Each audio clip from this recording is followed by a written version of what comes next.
Hello everyone, कैसे हैं आप सभी। उम्मीद है आप बहुत अच्छे होंगे और आपकी प्रिपरेशन भी बहुत अच्छी चल रही होगी। ये वीडियो बहुत इंपॉर्टेंट हो जाता है उन लोगों के लिए जो भी लोग प्रिपेयर कर रहे हैं बीपीएड या एमपीएड के लिए, क्योंकि आज की वीडियो बहुत इंपॉर्टेंट होने वाली है और मैं आपको अपनी खुद की प्रिपरेशन स्ट्रेटेजी भी शेयर कर दूंगा अगर आप कहेंगे तो नेक्स्ट वीडियो में। बट आज की वीडियो में हम स्पेसिफिकली बात करने वाले हैं। देखिए, जो लोग एमपीएड के बारे में जानना चाहते हैं वो एमपीएड के लिए थोड़ा सा वीडियो को फॉरवर्ड करके देख सकते हैं, क्योंकि मैं आगे बात करने वाला हूं एमपीएड के बारे में। अभी हम बात करेंगे बीपीएड के बारे में, फिर हम एमपीएड के बारे में बात करेंगे, क्योंकि टाइम आपका इंपॉर्टेंट है। आपका टाइम अभी बहुत ज्यादा इंपॉर्टेंट है, तो हम टाइम आपका भी वेस्ट नहीं करना चाहते हैं। सबसे पहले मेन मुद्दे पे आते हैं कि बीपीएड के लिए क्या करें जिन लोगों ने अभी तक कुछ भी नहीं पढ़ा है, और हम बात करेंगे कि एमपीएड के लिए भी जिन लोगों ने कुछ भी नहीं पढ़ा है उनके लिए भी। सबसे पहली चीज, जिन्होंने अभी तक कुछ नहीं पढ़ा है तो उनके लिए क्या करना चाहिए, तो उनको सबसे पहले मोस्ट इंपॉर्टेंट टॉपिक्स पे ध्यान देना चाहिए। जो भी आपका सबसे ज्यादा इंपॉर्टेंट है दैट इज करंट अफेयर्स। और करंट अफेयर्स में भी कौन से, आपके sports current affairs. Sports current affairs पे आपको ध्यान देना है जनवरी से लेके जुलाई तक के, इस 2021 के जनवरी से लेके 2021 तक के आपके करंट अफेयर्स स्पोर्ट्स से रिलेटेड, उन पे ज्यादा फोकस करिए। सेकंड थिंग, स्टैटिक जीके पे थोड़ा सा ध्यान दीजिए। स्टैटिक जीके की मैंने ओलंपिक की जितनी भी वीडियो बना रखी है, कॉमनवेल्थ की, एशियन गेम्स की, और आपके जितने भी गेम्स से रिलेटेड हैं और जो रट लो सीरीज है, ठीक है, वो वाली आपको करनी है जो भी बीपीएड के लिए प्रिपेयर कर रहे हैं उनके लिए। ठीक है, तो ये चीज तो बहुत ज्यादा इंपॉर्टेंट हो जाती है बीपीएड वालों के लिए। और थर्ड चीज है, आपको एमसीक्यू देखते ही रहना है कंटिन्यू। और एक स्ट्रेटेजी आपको सबसे इंपॉर्टेंट बताता हूं जो आपको बहुत ज्यादा काम आने वाली है, दैट इज कि आपको सबसे पहले एमसीक्यू लगाते रहने हैं। जो भी एमसीक्यू, आपको आंसर नहीं देखने, जो भी एमसीक्यू में आपको कोई भी दिक्कत आ रही है उस एमसीक्यू को थोड़ा सा अपना साइड में लिख लीजिए और उसको फिर दोबारा से रिवाइज करिए वहां पर। और रिवीजन ही सबसे ज्यादा इंपॉर्टेंट है। जो लोग यूं सोचते हैं कि अभी वो सोच रहे हैं कि मल्टीपल बुक्स ले लूं, मैं कौन सी बुक पढ़ूं, किस बुक से पढ़ूं, अभी देखो सबसे ज्यादा है आपके पास समय की कमी। अभी मल्टीपल बुक और या मल्टीपल रिसोर्सेज की तरफ जाने से अच्छा है आपके पास जो रिसोर्सेज हैं, जितने भी आपके पास अवेलेबल साधन हैं, उनसे ही आपको मल्टीपल टाइम रिवाइज करना है। अभी समय बहुत कम है, ऑलमोस्ट हमारे पास 10 दिन से थोड़ा सा ज्यादा का समय है। ठीक है, तो 10 दिन ही लगा लो, 10 दिन का ही समय है, यूं लगा लो, क्योंकि एक दिन तो आप रेस्ट जरूर करेंगे।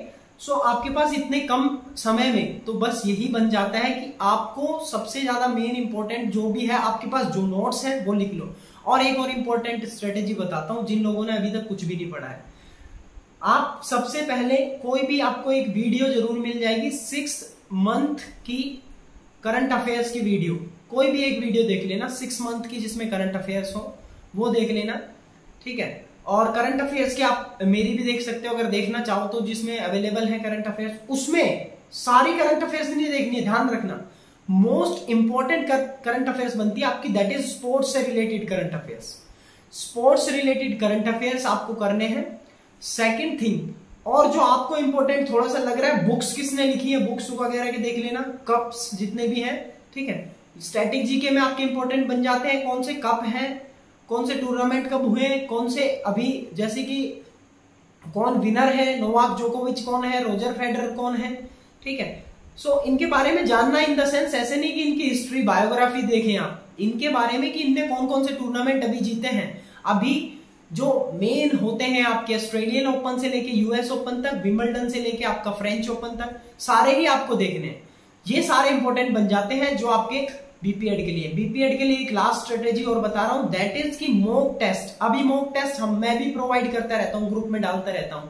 जो लोग मुझसे व्हाट्सएप पे जुड़े हुए हैं वो लोग अच्छे से समझ पा रहे होंगे, जो लोग नहीं जुड़े हुए हैं मुझे एक बार इंस्टाग्राम पे मैसेज कर देना, मैं व्हाट्सएप ग्रुप में ऐड कर दूंगा उनको। ठीक है, तो ये उनके लिए है कि उनको मॉक टेस्ट भी प्रोवाइड कर दूंगा। फिर मॉक टेस्ट सबसे पहली चीज ये है, और इंपॉर्टेंट, सबसे इंपॉर्टेंट जो बन जाती है बीपीएड वालों के लिए, कि आप ज्यादा ध्यान रीजनिंग पे ना दें। रीजनिंग पे ध्यान देने का मतलब है आप अपना समय वेस्ट कर रहे हैं। देखिए, आपने 10 क्वेश्चन करे रीजनिंग के और आपने 20 क्वेश्चन करे किसके, करंट अफेयर्स या स्पोर्ट्स के, तो 20 क्वेश्चन 10 क्वेश्चन अलग अलग चीज है दोनों। कोई आपसे ये नहीं पूछने वाला कि आपने रीजनिंग से नंबर लिए या फिर आपने जीके से नंबर लिए।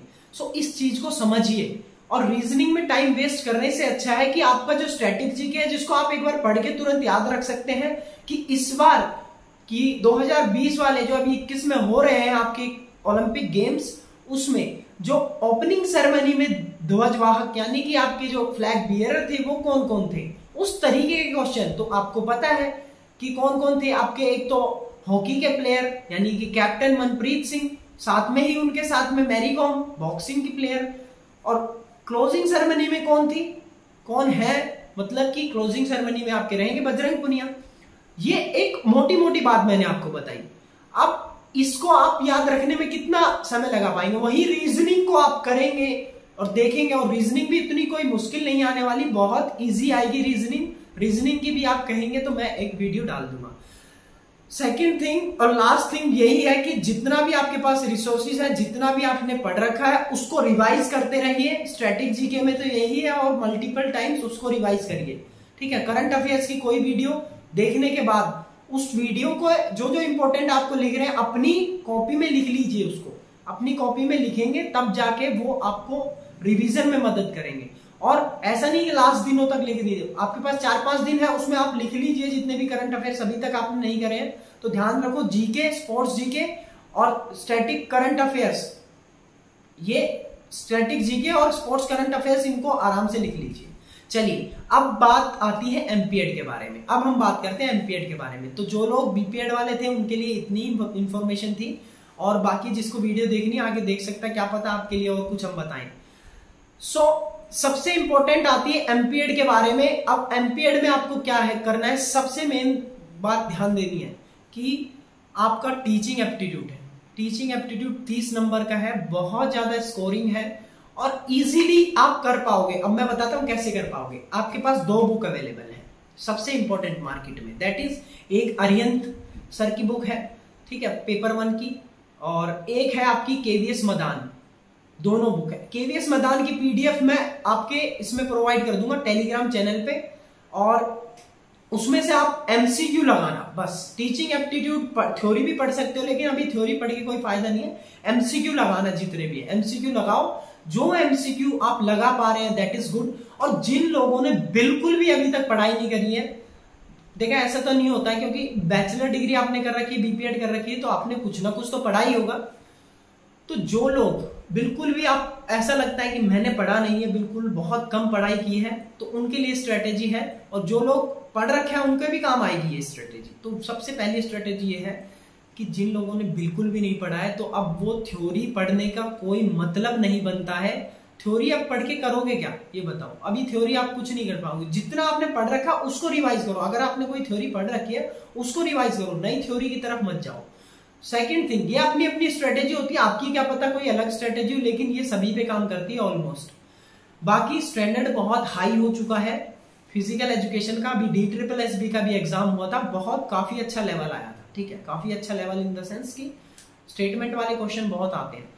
दूसरी चीज आपकी जो आती है, जिन लोगों ने अभी तक पढ़ा नहीं है उनके लिए ये है कि एमसीक्यू लगाओ सबसे ज्यादा। और जो एमसीक्यू आप लगा रहे हैं और जिसमें आपको थोड़ी सी दिक्कत, कंफ्यूजन, परेशानी है, उसको आप मुझे भी सेंड कर सकते हैं। इंस्टाग्राम पे, टेलीग्राम पे, कहीं पे भी सेंड कर सकते हैं, ठीक है। मैं उसका जवाब दूंगा, अगर समय मिलेगा तो तुरंत दूंगा, और जैसे ही समय मिलेगा तो उसके बाद दूंगा। सेकंड थिंग क्या है कि उसको आप अपना अलग पर्सनली लिख लीजिए, और उसको फिर दोबारा से एक बार देखिए। जिसमें आपको डाउट है क्वेश्चन में, उसको एक अलग कॉपी में लिख लीजिए, उसमें आपको टिक लगाते जाना है। दोबारा से जैसे ही आपके डाउट क्लियर होते जाने हैं, उसको एक बार वो एमसीक्यू जो आपने कभी देखे ही नहीं है, कभी दुनिया बाहर से बहुत सारे एमसीक्यू ऐसे आते हैं। अभी भी हमको पढ़ते हुए ऑलमोस्ट 6-7 साल हो गए हैं फिजिकल एजुकेशन में। सो अब हमको भी ऐसे ऐसे क्वेश्चंस मिलते हैं जो हमने कभी देखे ही नहीं, जिनके सिर ना पैर कुछ नहीं, ठीक है। तो इंसान देखो, लर्निंग ऐसी चीज है जो लाइफ लॉन्ग चलती है। और जिसको ये वीडियो लंबी लग रही है, देखो ये लाइफ चेंजिंग स्ट्रेटेजी हो सकती है किसी के लिए। जिन लोगों ने कुछ भी नहीं पढ़ा है उनके लिए एमसीक्यू, और सबसे ज्यादा सबसे ज्यादा इंपॉर्टेंट है आपका टीचिंग एप्टीट्यूड, क्योंकि टीचिंग एप्टीट्यूड जिन्होंने नहीं पढ़ा है उनको भी काम आएगा, जिन्होंने पढ़ लिया है उनको भी काम आएगा, क्योंकि ये सभी के लिए नया है।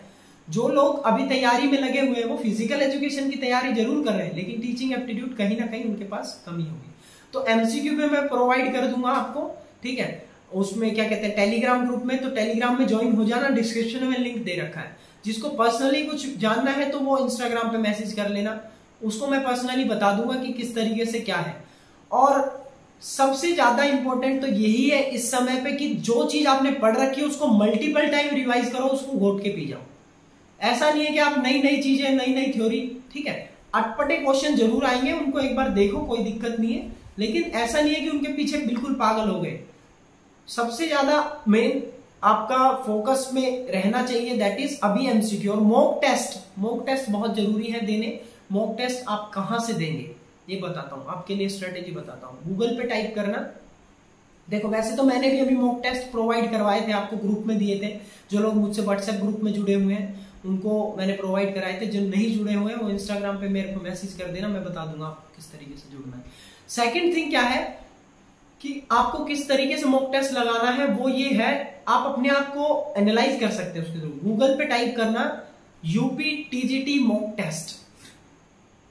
आप जैसे ही टाइप करेंगे आपके सामने बहुत सारे मॉक टेस्ट खुल के आ जाएंगे, आपको लगाना है सीधा उस पर UP TGT physical education mock test. क्योंकि यूपी टीजीटी का लेवल और आपका लेवल ऑलमोस्ट सेम आएंगे, क्वेश्चन बहुत सारे सिमिलर रहेंगे। हाँ कुछ कुछ चीजें हैं जो थोड़ी सी अलग है, कुछ भी नहीं आएगा लेकिन अलग, तो ऐसा नहीं लगता मुझे। बाकी आप DSSB का भी लगा सकते हैं मॉक टेस्ट और KVS का भी लगा सकते हैं। ये तीनों लगाओ, ज्यादा मत लगाओ, और किसी चीज पे ज्यादा इतना फोकस करने की जरूरत नहीं है। अभी मॉक टेस्ट लगाओ, मॉक टेस्ट सबसे ज्यादा इंपॉर्टेंट है। ये आपको इवैल्यूएट करके देगा कि आप कितना स्कोर कर पा रहे हैं। आप यकीन मानना, मॉक टेस्ट लगाने के बाद आप मुझे कम से कम आप मतलब 20 से 30 मॉक टेस्ट लगाओ, उसके बाद आप मुझे मैसेज करके बताना सर मेरा एफर्ट लग रहा है नहीं। और जो मॉक टेस्ट के बाद एक चीज और स्ट्रेटेजी है, दैट इज मॉक टेस्ट के बाद आपके पास एक सॉल्यूशन और आता है। सॉल्यूशन पे आप देखेंगे ना, जैसे ही आप अपना सबमिट करेंगे आपके जितने भी बने, मान लो आपके 70 क्वेश्चन करेक्ट हुए, 30 क्वेश्चन इनकरेक्ट हुए 100 में से, तो वो फिर सॉल्यूशन पे आता है, रीड मोड, सॉल्यूशन मोड। उसमें क्लिक करके देखना, उसमें चेक करना आपने कहां गलती करी। जो भी आपने गलती करी उसको तुरंत नोट डाउन करो, लिखो कॉपी में कि आप यहां गलती कर रहे हैं, उसको लिखो। Mock test is very important अभी इन दिनों। और मैंने बता दिया आपको मॉक टेस्ट, किसी के पीछे भागो मत और कहीं मत जाओ। मैंने आपको टाइप करके KVS, NVS, DSSB और यूपी टीजीटी टाइप करो, उसके पीछे फिजिकल एजुकेशन मॉक टेस्ट लिख दो, गूगल पे आ जाएगा, अपना फटाफट दो। क्यों इंपॉर्टेंट है? इंपॉर्टेंट इसलिए है क्योंकि आपको देना ही लैपटॉप में, कंप्यूटर में है एग्जाम, यानी कि पीसी में ही आपको एग्जाम देना हो सके तो। जिसके घर में अवेलेबल नहीं है लैपटॉप तो कोई बात नहीं, आपके दोस्त के पास, किसी के पास होगा, जाके हो सके तो लैपटॉप में जाके एग्जाम दो, ठीक है। लैपटॉप में जाके एग्जाम दो, वहां आपकी स्पीड बढ़ेगी और उससे देखना कितना ज्यादा इजाफा होता है आपकी स्पीड में। ये बहुत इंपॉर्टेंट चीजें बता रहा हूं जो हमें कभी किसी ने नहीं बताई, और हम आपको बता रहे हैं कि ये इस तरीके से चीजें बदली जा सकती है अपनी लाइफ में, अगर आपको चेंजिंग करनी है किस तरीके से, ये चीज है।